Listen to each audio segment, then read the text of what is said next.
Japan ने एक चोर पकड़ने वाली मशीन का आविष्कार किया। जब उस चोर पकड़ने वाली मशीन का एक्सपेरिमेंट अमेरिका में हुआ तो मशीन ने चोर को 10 मिनट में पकड़ लिया, और जब चाइना में एक्सपेरिमेंट हुआ तो मशीन ने चोर को 5 मिनट में पकड़ लिया, और जब आखिर में इंडिया की बारी आई तो 2 मिनट में मशीन ही चोरी हो गई भाई साहब।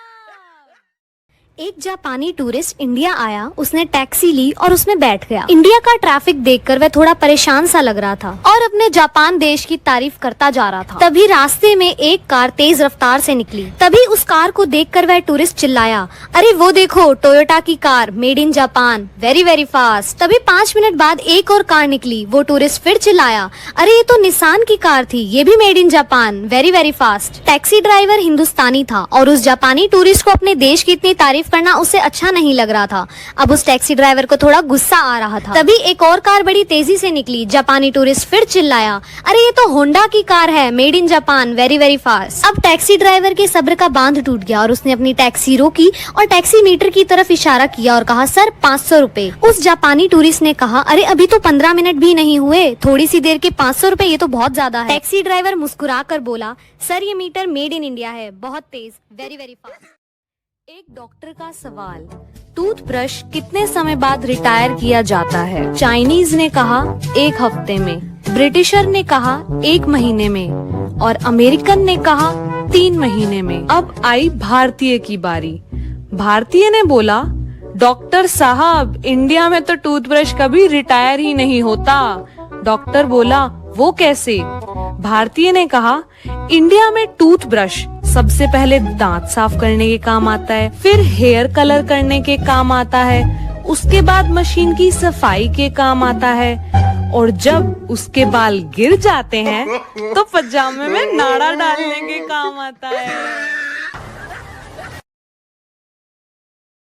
एक बार 4 दोस्त 20 साल बाद एक दूसरे से मिले। मिलने के बाद वो खुश थे और एक एक करके अपने बच्चों के बारे में बताने लगे। पहला दोस्त बोला कि मेरा बेटा एक कंपनी का सीईओ बन गया है और उसने अपने दोस्त को उसके जन्मदिन पर एक मर्सिडीज कार गिफ्ट करी है। दूसरा दोस्त बोला कि मेरा बेटा इतना बड़ा बिजनेसमैन बन गया है कि उसने अपने दोस्त को उसके जन्मदिन पर एक प्राइवेट जेट गिफ्ट किया है। तीसरा दोस्त बोला कि मेरा बेटा इतना बड़ा इंजीनियर बन गया है कि उसने अपने दोस्त को उसके जन्मदिन पर 2 करोड़ का घर गिफ्ट किया है। चौथा दोस्त चुप था और तीनों की बातें बड़े आराम से सुन रहा था। फिर बाकी तीनों दोस्त बोले कि तुम बताओ तुम्हारा बेटा क्या करता है। चौथे दोस्त ने बोला कि मेरा बेटा शादियों में नाच।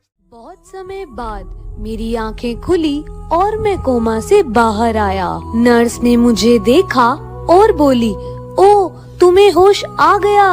मैंने नर्स से पूछा कि मैं कितने समय से कोमा में था। नर्स ने कहा, तुम 10 साल से कोमा में थे। ये सुनकर मैं हैरान था कि 10 साल से मेरे माँ बाप मेरे होश में आने का इंतजार कर रहे थे।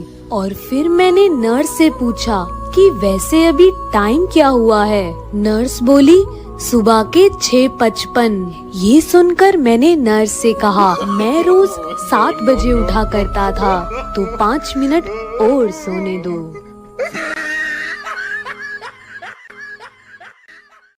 एक बार 2 दोस्त एक शादी में गए। जैसे ही वो होटल में आए उनको सामने 2 दरवाजे दिखे। एक पर लिखा था दूल्हे का कमरा और दूसरे पर लिखा था दुल्हन का कमरा। वो दोनों दूल्हे के कमरे में चले गए। अंदर जाने के बाद वहाँ उन्हें 2 और दरवाजे दिखाई दिए। एक पर लिखा था दूल्हे के मेहमान और दूसरे पर लिखा था दुल्हन के मेहमान। तो वो दोनों दूल्हे के मेहमान लिखे कमरे में चले गए। वहाँ अंदर जाने के बाद उन्हें 2 और दरवाजे दिखाई दिए। एक पर लिखा था तोहफे के साथ और दूसरे पे लिखा था बिना तोहफे के। क्योंकि वो दोनों कोई तोहफा नहीं लाए थे, इसलिए बिना तोहफे वाले कमरे में चले गए। और अंदर जाने के बाद अगले ही कदम पे दोनों होटल के बाहर निकल गए। तो दोस्तों, अगर शादी में बिना तोहफे के जाओगे तो आने वाले टाइम में यही हाल होगा।